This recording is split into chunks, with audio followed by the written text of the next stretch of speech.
네, 그럼 연동형 비례대표제에 대한 좀 더 자세한 이야기를 오승영 시사평론가로부터 들어보도록 하겠습니다.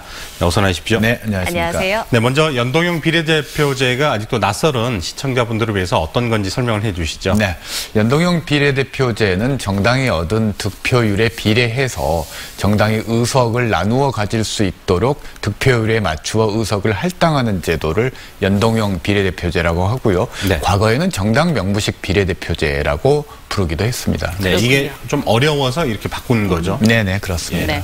그리고 또 연동형 비례대표제는 그동안 야권을 중심으로 계속 주장이 되어 왔었잖아요. 그러면 앞으로의 전망 어떻게 보십니까? 뭐 야권을 중심으로만 제기됐던 것은 아니고요. 네. 이미 국회에 여당 의원 3명이 연동형 비례대표제를 기초로 해서 법안을 3개나 발의한 상태고요. 네, 그랬었죠. 지난 지방선거 이전까지는 자유한국당을 제외한 모든 정당들이 연동형 비례대표제로 간다라는 데에 대해서 대체적인 공감대가 형성되어 있었던 제도입니다. 네, 연동형 비례대표제가 이 사표를 줄이고 또 거대 정당의 독식을 막을 수 있다 이런 주장이 이제 야당의 일방적인 이야기인데요. 이게 어떻게 해서 이런 논리가 나오게 된 거죠? 네. 과거에는 소선거구제에서는 단 한 표라도 더 얻으면 당선이 되기 때문에 그렇죠. 예컨대 49%를 얻더라도 질 수가 있다라는 거죠. 사표가 워낙 많은 거죠. 네, 그렇습니다. 그러면 그 49%가 사표가 되는 것임에 반해서 연동형 비례대표제에는 비례대표제라는 것은 득표율만큼 그대로 그 비율대로 의석을 똑같이 나누는 제도이기 때문에 네. 자연스럽게 사표가 줄어들 수밖에 없습니다. 네.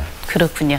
이 연동형 비례대표제 소극적이었잖아요, 민주당이. 그런데 지금 권역별 비례대표제를 대안으로 제시를 했습니다. 이게 어떤 차이가 있는 건가요? 다소 좀 궁색한 측면이 없지 않아 있는데요. 과거 지방선거 이전까지는 연동형 비례대표제에 긍정적인 입장을 취하다가 지방선거에서 사실 수도권에서 민주당이 싹쓸이를 했지 않습니까? 네. 그 자신감, 그러니까 66석 중에 기초자치단체 중에 62개 기초자치단체를 민주당이 석권을 했습니다. 네.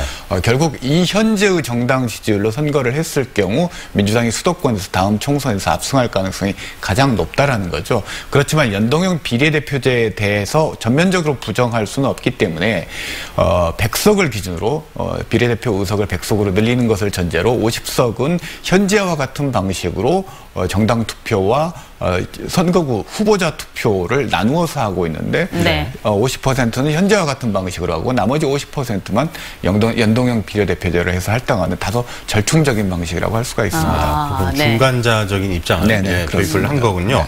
자, 그러면 연동형 비례대표제가 도입될지 아니면 또 어떤 형태로 도입될지에 따라서 다음 총선이 상당히 영향을 미칠 것 같습니다. 호남 정치에 어떤 영향을 미치게 될까요? 지난 20대 총선에서 선관위에서 제안했던 안을 기준으로 보면 연동형 비례대표제를 도입했을 때 호남은 전체적으로 플러스 1, 현재 의석보다 한 석 정도 더 늘어나는 의석을 할당받는 것으로 시뮬레이션이 됐는데요. 네. 지금 현재에서는 기존 선관위 방식으로 될지 아니면 야당이 주장하는 방식으로 될지 아니면 절충형으로 될지 알 수 없기 때문에 연동형 비례대표제가 도입되더라도 호남의 의석에 플러스가 될지 마이너스가 될지는 판단할 수 없지만 정개특위에서 합의 과정에 따라서 조금 지켜볼 문제입니다. 다만 연동형 비례대표제의 방향으로 선거제도가 바뀐다면 사표를 호남 내에서도 소수 정당들, 진보 정당들이 좀 더 의회에 진출하는 데는 유리한 국면이 조성될 수 있을 거라고 네, 봅니다. 민주당에서는 그래서 조금 더 소극적이긴 하겠네요. 네, 그렇습니다. 네, 알겠습니다. 오늘 말씀 잘 들었습니다. 네, 감사합니다. 감사합니다.